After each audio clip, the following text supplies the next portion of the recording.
కూటమి ప్రభుత్వం ఎన్నికల ముందు ఇచ్చిన హామీని నెరవేర్చిందని టీడీపీ కృష్ణా జిల్లా అధికార ప్రతినిధి తుమ్మలపల్లి హరికృష్ణ అన్నారు. పెన్మలూరు నియోజకవర్గం కంకిపాడు మండలం కంకిపాడులో సబ్ స్టేషన్లో ఏఈ అశోక్ కుమార్ కి నాయి బ్రాహ్మణ సంఘ ప్రతినిధులు, అధికార ప్రతినిధి తుమ్మలపల్లి హరికృష్ణ, బీసీసీఎల్ నాయకులు వణికూరి విక్రమ్ కూటమి ప్రభుత్వం సెలూన్ షాపులకు ప్రకటించిన ఉచిత 200 యూనిట్ల అమలు చేయాలని కోరుతూ అప్లికేషన్లు అందజేశారు. ఈ సందర్భంగా తుమ్మలపల్లి హరికృష్ణ మాట్లాడుతూ, ఎన్నికల ముందు ముఖ్యమంత్రి నారా చంద్రబాబు నాయుడు ఇచ్చిన హామీ 200 యూనిట్లు ఉచిత కరెంటును ఏప్రిల్ నెల నుంచి అమలు చేస్తున్నట్లు ప్రకటించడం బీసీల పట్ల ఉన్న చిత్తశుద్ధికి నిదర్శనమన్నారు. ఈ కార్యక్రమంలో టీడీపీ గ్రామ పార్టీ అధ్యక్షుడు చిట్టూరి నాగేశ్వరరావు, టీడీపీ నాయకులు పులి శ్రీనివాసరావు, నాయి బ్రాహ్మణ సంఘం ప్రతినిధులు గాజులపల్లి కోటయ్య, శ్రీను, రామాంజనేయులు పాల్గొన్నారు. కూటమి ప్రభుత్వం ఏదైతే ఎన్నికల ముందు హామీలు ఇచ్చిందో హామీలన్నింటినీ కూడా నెరవేర్చుకుంటూ మరి ప్రజల యొక్క మన్ననలు పొందుతూ ఉంది.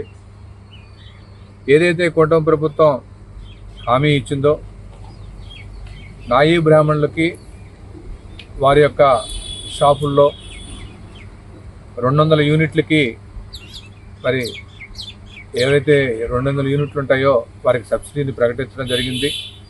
మరి ఈ రోజున కంకిపాడులో నాయి బ్రాహ్మణులు వారి యొక్క అప్లికేషన్ని సంబంధిత అధికారులకు అందజేయడం జరిగింది. మరి ఈ రోజున కూటమి ప్రభుత్వం బీసీలకి తగిన ప్రాధాన్యతనిస్తూ బీసీ రక్షణ చట్టాన్ని త్వరలోనే అమలు చేస్తామని చెప్పి తెలియజేయడం జరిగింది. అలాగే ఏదైతే బీసీ కులస్తులు ఉన్నారో వారందరికీ కూడా భవిష్యత్తులో ఎన్నికల ముందు ఇచ్చిన హామీలన్నింటినీ కూడా నెరవేరుస్తోంది అని చెప్పి తెలియజేయడానికి ఇదొక ఉదాహరణ. మరి ఈ రోజున రాష్ట్ర ప్రభుత్వం ఏదైతే హామీలు ఇచ్చిందో యువగళం పాదయాత్రలో జాబ్ క్యాలెండర్ని రిలీజ్ చేస్తామని చెప్పి నారా లోకేష్ గారు హామీ ఇవ్వడం జరిగింది. హామీలో భాగంగా మరి మొన్న ఉగాది రోజున జాబ్ క్యాలెండర్ని ఏర్పాటు చేసింది. అట్లాగే ప్రతి ఒక్క హామీని కూడా ఈ రోజున అమలు చేయడంలో ప్రథమ పాత్రలో కూటమి ప్రభుత్వం ఉంది. నారా చంద్రబాబు నాయుడు గారు కానీ, పవన్ కళ్యాణ్ గారు కానీ, అటుపక్క బీజేపీ నుంచి నరేంద్ర మోడీ గారు కానీ, నరేంద్ర మోడీ గారు ఈ రోజున కేంద్రం నుంచి మరి రాష్ట్రానికి అనేక నిధుల్ని అందజేయడం జరిగింది. ఈ రోజున ముఖ్యంగా అనకాపల్లిలో మరి ఏదైతే ఫ్యాక్టరీ ఉందో దానికి శంకుస్థాపన కార్యక్రమం చేయడం జరుగుతూ ఉంది. నా పేరు వణుకూరి విక్రమ్. ఈరోజు శ్రీ బోడే ప్రసాద్ గారి ఆదేశానుసారం ఈరోజు కంకిపాడు విద్యుత్ కేంద్రం నందు ఈ ఏఈ గారిని కలిసి వాళ్ళ నాయి బ్రాహ్మణులకు 200 యూనిట్లు ప్రకటించడంతో ఇవాళ ప్రతి ఒక్కళ్ళకు కూడా నాయి బ్రాహ్మణులకు 200 యూనిట్లు రావాలని చెప్పి వాళ్ళ అప్లికేషన్స్ ఇవ్వటం జరిగింది. త్వరలో అందరికి కూడా ఈ పథకం వచ్చే విధంగా చూడాలని ఈ ఏఈ గారిని కోరటం జరిగింది. గతంలో 150 యూనిట్లు జరిగేది. అది మన కూటమి ప్రభుత్వం వచ్చినాక దాన్ని 200 యూనిట్లు చేయటం ప్రతి బీసీలకి నాయి బ్రాహ్మణులకు కూడా ఇది ఎంతో ఉపయోగకరం. అలానే త్వరలో కూడా ఆదరణ 3 అనే పథకం కూడా వస్తుంది. గతంలో కూడా ఇచ్చారు.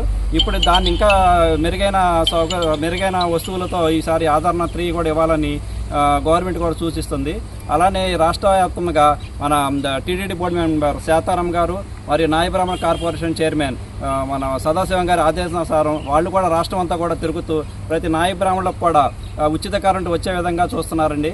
అలానే ఈ ఎవరైతే సెలూన్ షాపులు ఉన్నాయో రేషన్ కార్డు ఉన్న ప్రతి నాయి బ్రాహ్మణులకు ఈ కరెంటు వర్తిస్తుంది. దీని ద్వారా కూటమి ప్రభుత్వం ఈ విధంగా చేయడం అందరికి కూడా చాలా సంతోషకరం. గతంలో ఎస్సీలకే ఈ చట్టం ఉండేది. ఇవాళ బీసీలకు కూడా ఈ చట్టం తీసుకురావడం బీసీలకు కూడా మంచి ఊరట కలిగించే విషయం ఇది. దానికి మెయిన్ చంద్రబాబు నాయుడు గారు, అట్లాగే మన రాష్ట్ర ఉప ముఖ్యమంత్రి పవన్ కళ్యాణ్ గారు, ప్రధానమంత్రి నరేంద్ర మోడీ గారు, వీళ్ళందరూ అట్లాగే మన లోకేష్ బాబు గారు, వీళ్ళందరూ కలిసి ఈ చట్టాన్ని ఎంత తొందరగా అమలు చేయగలిగితే బీసీలకి 99% న్యాయం చేసిన వాళ్ళు అవుతారు. బీసీ అంటేనే తెలుగుదేశానికి పట్టుకొమ్మ.